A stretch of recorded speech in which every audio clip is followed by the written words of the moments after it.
Hello, my name is Fiona Brown, and it's my pleasure to present this next session in the Small Business Big Impact program. This session is proudly sponsored by Port Stephens Women in Business. Today, we are joined by Cathy Davis of Blue Water Stainless, who will be sharing with us how they have been working more effectively as a team to get better business outcomes. Welcome, Cathy. It's lovely to have you with us today. Thanks, Fiona. So, Cathy, what I would like to do is just ask you a few questions and get you to share with those listening today a little bit about you and your business.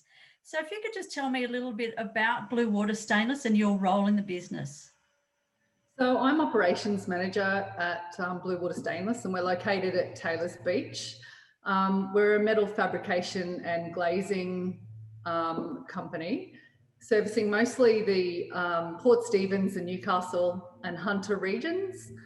We specialise in architectural metal fabrication, so fancy stuff like staircases, balustrading, pool fencing, anything a bit off the wall that you might need to have made, we can make it out of metal. Fantastic. How long has the business been running, Cathy? So Ben Grover is the director of the business, and he took it over 6 years ago, and I've been with Ben for 5 of those years. Oh, lovely. That's great. So, Cathy, I believe Blue Water Stainless has had quite significant growth over the past 12 months or so. Can you tell me what impact that has had on your business and, whether the team's grown and how they've managed to work through that? Yeah, sure. We went from a team of 6 people up to 22 within within the space of about 7 months, because we took on a large commercial project in Newcastle. We have come back down. COVID hit in amongst that, and we've come back down to 12 people again. So it's been a bit of a roller coaster, actually, like to go up to that many people and then back down again. Yeah, that would have been tough. Yeah, and the communication that's had to happen with the team over that duration's been challenging. So, yeah. So how have your team managed that? How have you managed, communications? How have you managed the growth? Because I imagine, you have a nice little team, and then it grows and it grows and it keeps growing up until COVID hit, obviously. How have you managed together to manage that growth? We've really, the 4 of us in management have had to come up with strategies to make sure the communication's ongoing to the team. So we hold daily huddles with the guys. We have text messaging, emailing, weekly meetings.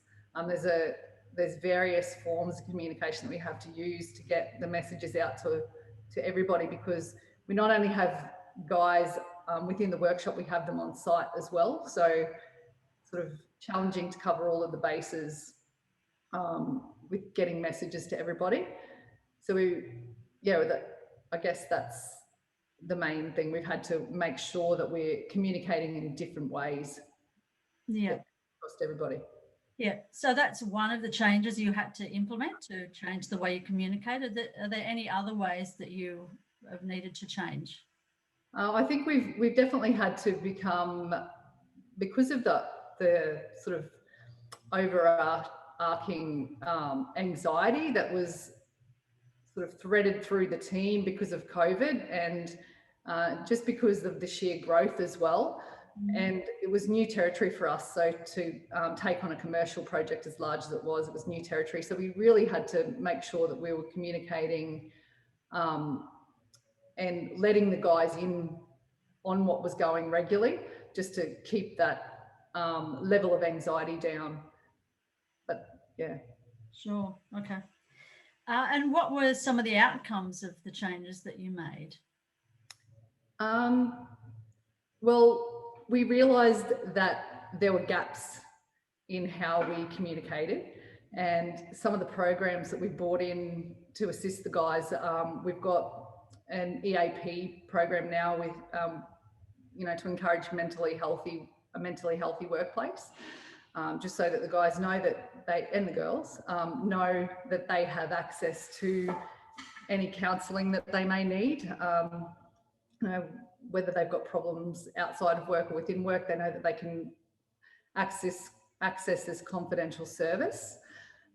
We also hold quarterly team building exercises as well. Like, so we've done golf days, we've done sailing.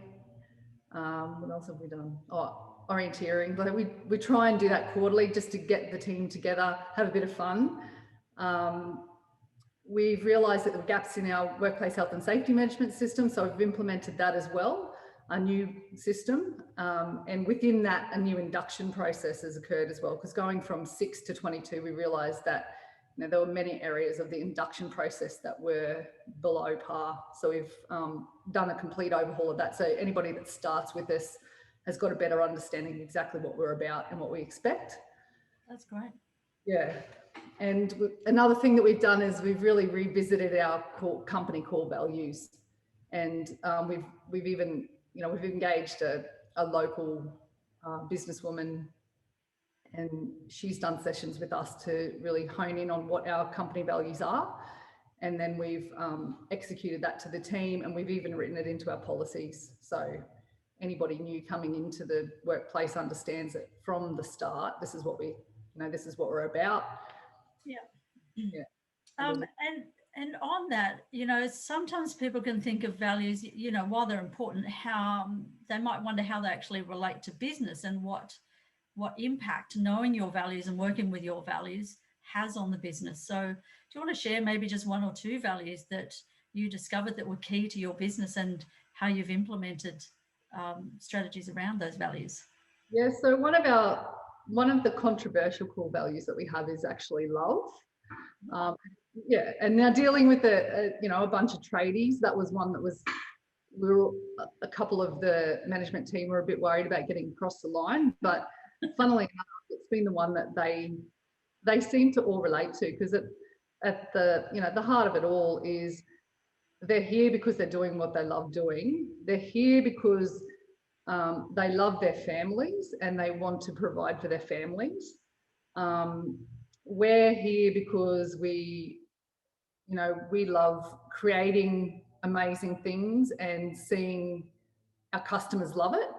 So love's been, you know, it's a bit of a strong one to have, I guess, because it means different things to different people, but the way that we've integrated into the policies and into the meaning of it has, you know, it's been well received. So yeah, that's one of them.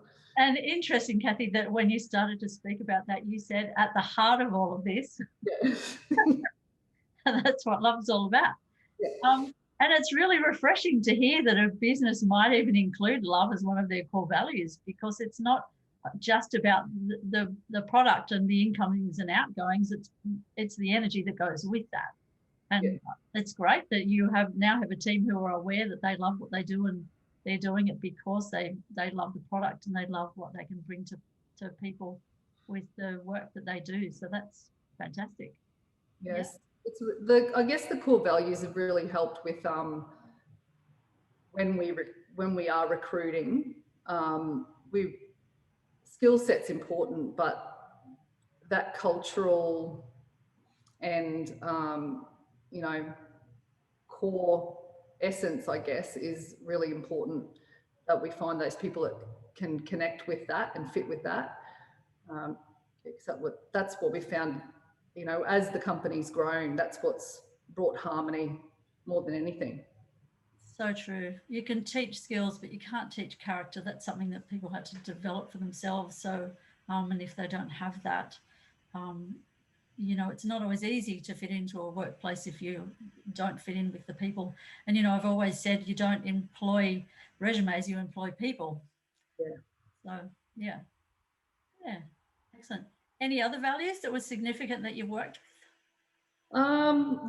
The other one's respect.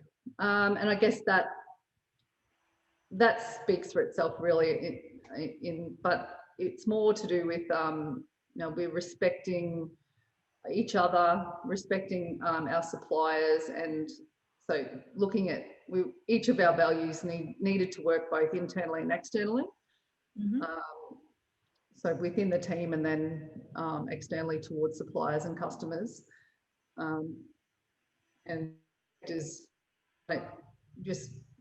we don't really have any tolerance for disrespectful behaviour within the work. Yeah, absolutely.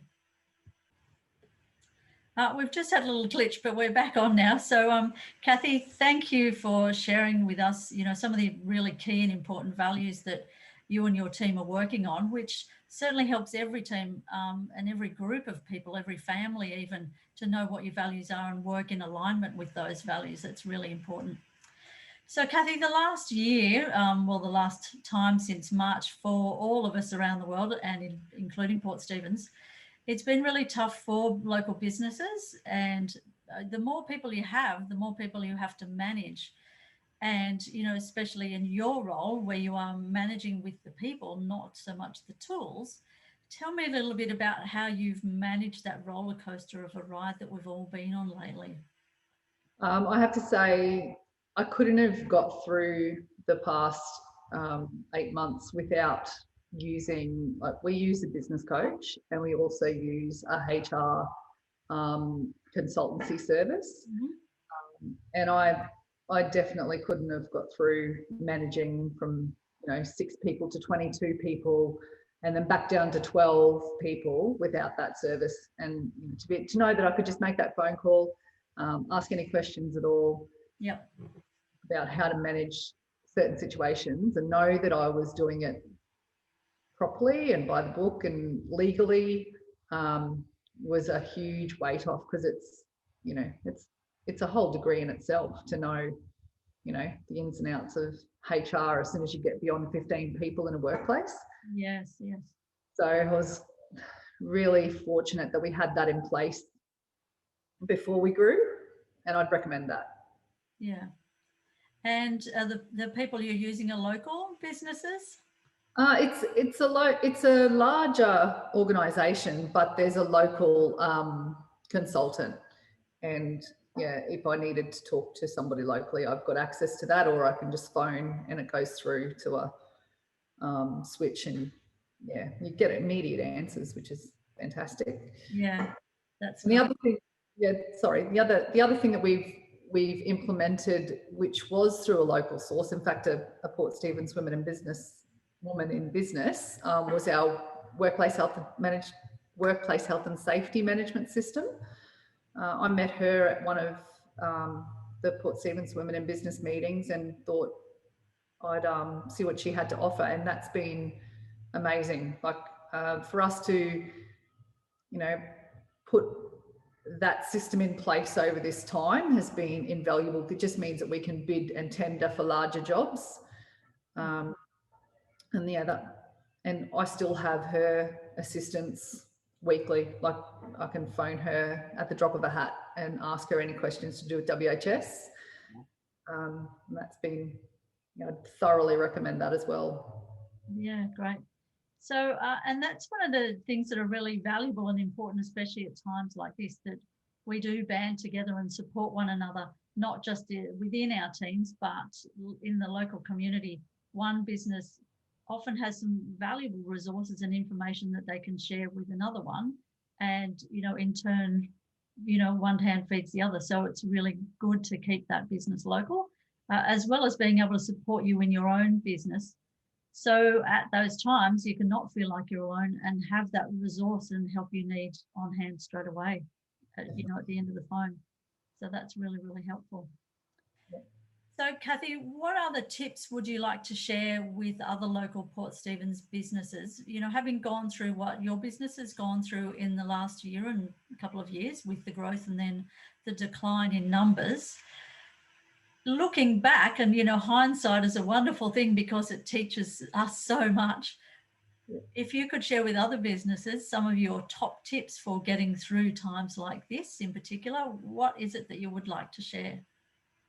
I'd have to say communication is number one, like communicating with your team and your fellow management team, and I guess also making sure you're taking care of yourself as well, like through times of crisis and stress, making sure that you are aware of your own needs and make sure that you've got some balance in your life for yourself if you are running a business or in, at a management level in business.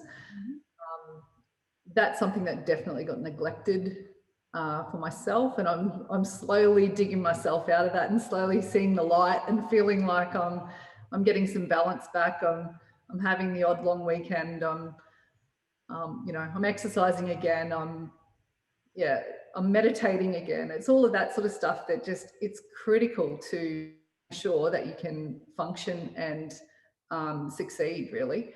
And you can't be a leader without it. Like you can't expect other people to follow suit or engage in what you want to do. Sorry, it's fabrication workshop. Hope they're okay. I think looking after yourself is critical, as well as having those support networks in place. That's our number one advice. Yeah, excellent. There is that saying, wherever you go, there you are. And it's so true. So if you're not feeling great at home and not feeling supported or balanced or well and happy, then you take that to work and it impacts on your workplace. So, looking after yourself is absolutely number one.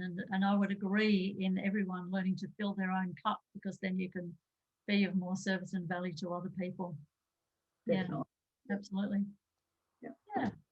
So, what's the future look like for Blue Water Stainless over the next little while? You got anything that you're working on, or? Yeah, look, the future's not as, I guess it's not as secure as we normally feel at this time of the year. Normally leading into Christmas, we are absolutely smashed with work. We're trying to, work out how we're going to finish projects up before Christmas for people. This year's a bit different. Like people are, it seems like people are reluctant to part with their money or make those decisions because of the looming, recession that we're in. So that's challenging, and we're just having to make sure that we're careful and protecting ourselves to get through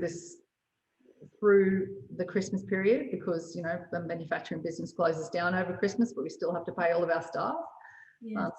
So that's a challenging time of the year for us, and normally we are able to get through it because of the volume of work we have to complete leading into Christmas. So we've just got to get through this next bit, and next year's looking bright. Like next year, we're pricing heaps of work. I think that the commercial work will ramp back up. There's lots of really cool projects coming up in the residential space as well. So we're excited about that, and we've just got to get through the next few months. Yeah. Where there are ebbs, there are always flows, flowing them. Yeah. Speaking of ebb and flowing, Cathy, there's an amazing pool behind you that I can see. Oh yeah. Let me look at that. That's not your pool, is it, Cathy? No, I wish. Yeah. We make amazing things for other people. We've just got to start working a bit for ourselves, I think. Put the order in. So I gather that's one of your jobs there. Yes, that one there is in Gloucester Street in the Bay.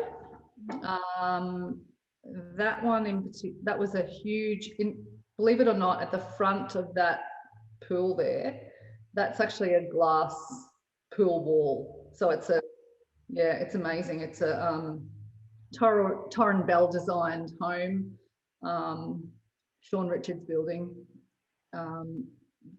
Executed the design, and we did a fair bit in it. We've done a staircase and balustrating, pool fencing, and that massive pool wall at the front, which gives them a view through the pool out to the bay.